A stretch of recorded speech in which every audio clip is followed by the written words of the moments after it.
नमस्कार, स्वागत है। चुनावी साल है, कर्मचारी संगठन पुरानी पेंशन को लेकर आंदोलनरत हैं। मैंने कुछ चर्चा की, कुछ समझा और सोचा आपसे भी चर्चा कर लूं कि यह आंदोलन या पुरानी पेंशन की मांग कितनी सही है।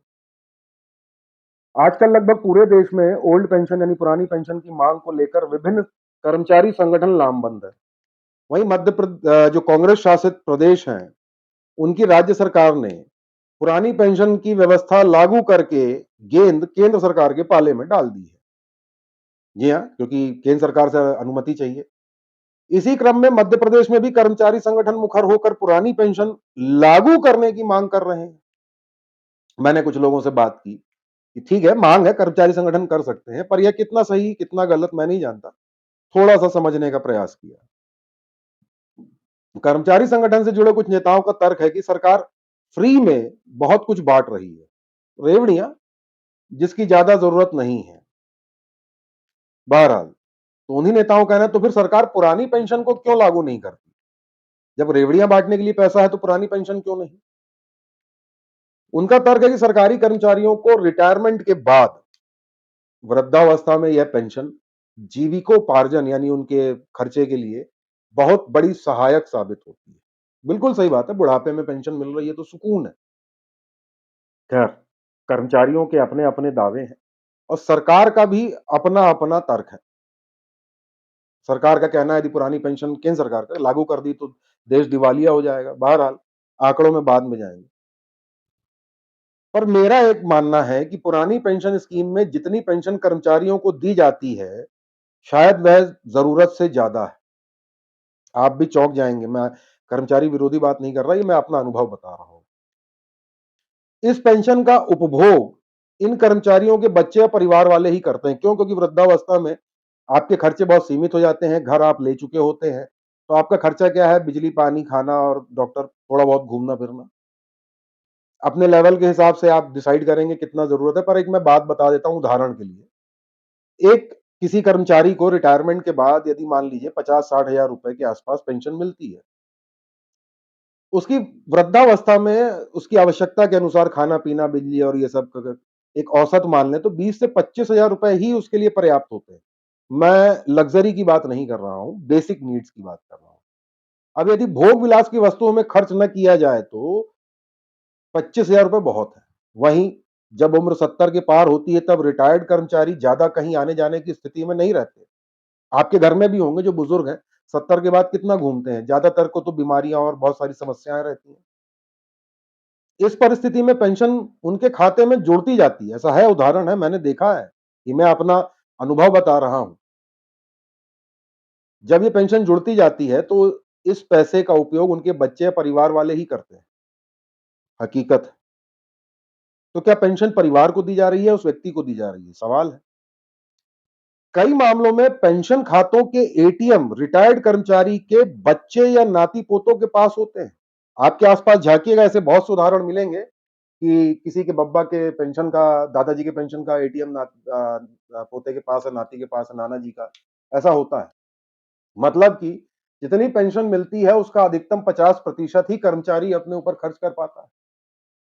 ये मेरा अनुभव बता रहा हूं मैं, और ये आपके आसपास होगा, आप देखिएगा। यदि आपको कुछ लगता है तो प्लीज आप कमेंट में बताइए।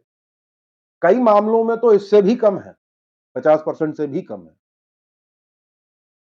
ऐसे कई उदाहरण आपको मिल जाएंगे। शायद आप या आपके जानने वालों में भी ऐसे रिटायर्ड लोग होंगे जिनके बच्चे या नाती पोते या नातिन पोतियां पेंशन की रकम का उपभोग करते हैं। मेरे परिवार में भी हैं कई लोग। ओल्ड पेंशन स्कीम की बात कर रहा हूं जिसमें अच्छी खासी पेंशन मिलती है, कईयों को तो 2-2 लाख रुपए मिल रही है। बहरहाल, तो क्या यह कहना गलत होगा कि पुरानी पेंशन स्कीम में मिलने वाली रकम जरूरत से ज्यादा है? पेंशन का उद्देश्य होता है वृद्धावस्था में आपको आर्थिक सहायता दिलाना। आर्थिक सहायता में लग्जरी इंक्लूड नहीं कर सकते। आपकी बेसिक नीड्स की बात की जा सकती है। वहीं कुछ अपवाद जरूर होंगे जिनको वाकई में इतनी राशि की आवश्यकता होगी, पर ऐसे कितने प्रतिशत जिनकी पूरी पेंशन का उपभोग रिटायर्ड कर्मचारी स्वयं खर्च करता है, या उसकी श्रीमती जी खर्च करती हैं, या श्रीमती जी के श्रीमत हस्बैंड करते हैं? ऐसे शायद बहुत कम लोग होंगे। अब बात कर लेते हैं न्यू पेंशन स्कीम की। इसमें कई विसंगतियां हैं, कर्मचारी नेताओं का भी कहना है। जैसे पेंशन के रूप में मिलने वाली राशि जरूरत से बहुत कम है, मतलब ओल्ड पेंशन में आपने इतना दे दिया, जरूरत इतनी थी, और न्यू पेंशन में इतना दे दिया, जरूरत इतनी है। हकीकत है ये। यदि कोई आपत्ति आ जाए, यदि इमरजेंसी आ जाए, मेडिकल इमरजेंसी जैसे, तो न्यू पेंशन स्कीम में जो पेंशन मिलती है उस राशि से घर का खर्च चलाना बहुत मुश्किल हो जाएगा। हकीकत है। तो मुझे लगता है कि सरकार को न्यू पेंशन स्कीम पर दोबारा विचार करना चाहिए, ऐसा मेरा मानना है। पुरानी पेंशन के बराबर ना दें, पर इतना जरूर दें कि रिटायर्ड कर्मचारी का घर खर्च आसानी से चल सके। घर खर्च की बात कर रहा हूं क्योंकि रिटायरमेंट तक अमूमन हर सरकारी कर्मचारी अपना घर बना लेता है, उसकी इतनी कमाई हो जाती है। वहीं इस स्कीम में मिलने वाली एक मुश्त ग्रेजुटी या अन्य पीएफ की राशि वगैरह जो भी बेनिफिट मिलते हैं, कर्मचारी को मिलता है, वह कर्मचारी अगर सही तरीके से निवेश करे तो वृद्धावस्था में भी अच्छी कमाई हो सकती है। ऐसे बहुत सी स्कीम है मार्केट में, यदि आपको जानकारी नहीं है तो आप चार्टर्ड अकाउंटेंट या किसी फाइनेंशियल एडवाइजर से कंसल्ट कर सकते हैं। जैसे पेंशन स्कीम, वयोवृद्ध योजना बहुत अच्छी योजना है। बहरहाल सरकार चाहे जो भी करे, पर सरकारी कर्मचारी को मिलने वाली सुविधा निजी क्षेत्र से कहीं ज्यादा है। ये बहुत महत्वपूर्ण बात है कि सरकारी कर्मचारियों से वो तो पेंशन मिलती है, निजी वालों को तो वो भी नहीं मिलती। मैं एक उदाहरण दे दूं, यदि तो एक चतुर्थ श्रेणी कर्मचारी है, यदि वह सरकारी है तो उसका वेतन समय के साथ बढ़ता है, कई मामलों में तो वो 70 से 80 हजार हो जाता है। चतुर्थ श्रेणी की बात कर रहा हूं मैं। आप सरकारी कार्यालय में घूम के आए, 70 से 80 हजार रुपए महीना वेतन मिल जाता है।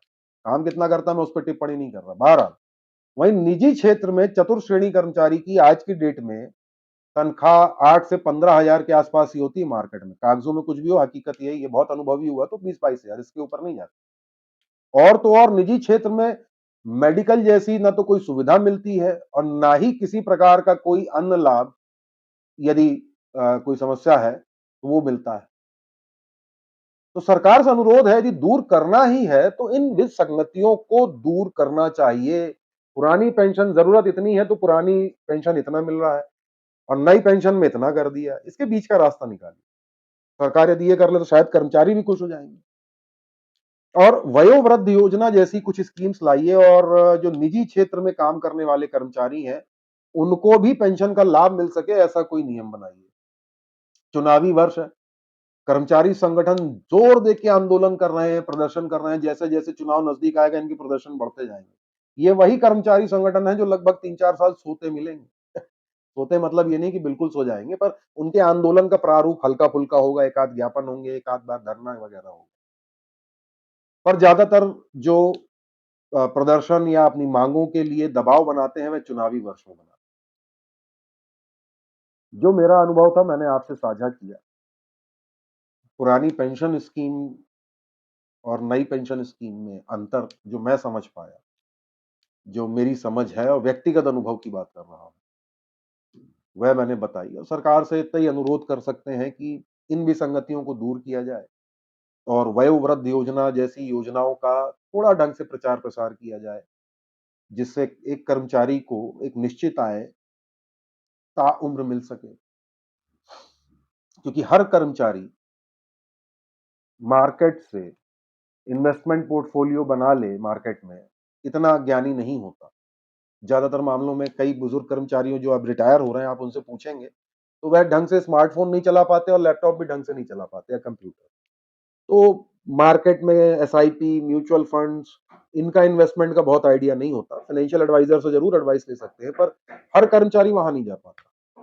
तो सरकार को यह करना चाहिए कि वयोवृद्ध योजना जैसी अन्य योजनाएं लाएं और हर सरकारी कर्मचारी तक वह सूचना पहुंचाएं कि आप इनका लाभ लें, और इनको सरल शब्दों में मार्केट में बताया जाए। और न्यू पेंशन स्कीम को में जो पेंशन बहुत नीचे है उसको थोड़ा सा ऊपर किया जाए, ताकि एक कर्मचारी की बेसिक नीड, यानी बुढ़ापे में जो होती है, घर तो होता ही है, इसके अलावा जैसे बिजली खर्च, किराना खर्चा, थोड़ा बहुत दवाइयों का, और बीच बीच में कभी यदि उनका मन हुआ तो कुछ फल फूल खाने का, इतना तो कम से कम दें। क्योंकि मुझे किसी ने बताया कि भेल जैसे पीएसयू में जब आदमी रिटायर होता है, या और भी किसी पीएसयू में, तो किसी की 1000 रुपए पेंशन है, किसी की 2000, किसी की 3000। होता क्या है 3000 में? एक आदमी का खर्च नहीं चलता आज की डेट में। वह तो बुजुर्ग है। जीवन भर नौकरी की है, दवाइयाँ, बीपी, शुगर और भी बहुत सारी बीमारियाँ आजकल आम बात है। कैसे घर खर्च चलाएगा यदि उसने अपने जीवन में कमाई से एक डुप्लेक्स भी बनाया है छोटा-सा, तो उसका बिजली बिल ही 5,000 4,000 रुपए आएगा, औसत बता रहा हूँ। किराना खर्च ही 10,000 रुपए हो जाएगा, महँगाई बढ़ रही है, गैस भी महँगी है, पेट्रोल भी महँगा है, बहुत कुछ महँगा है। तो कम से कम इतना कर दें और कर्मचारी संगठन के नेताओं से अनुरोध है कि सरकार से पुरानी पेंशन स्कीम तो माँगे, नहीं तो कोई बीच के रास्ते का भी एक विकल्प रखें, जो प्रैक्टिकली पॉसिबल हो। मैंने अपनी समझ के अनुसार अपने विचार आपसे साझा किए। आप बताइएगा ज़रूर मेरे विचार आपको कैसे लगे।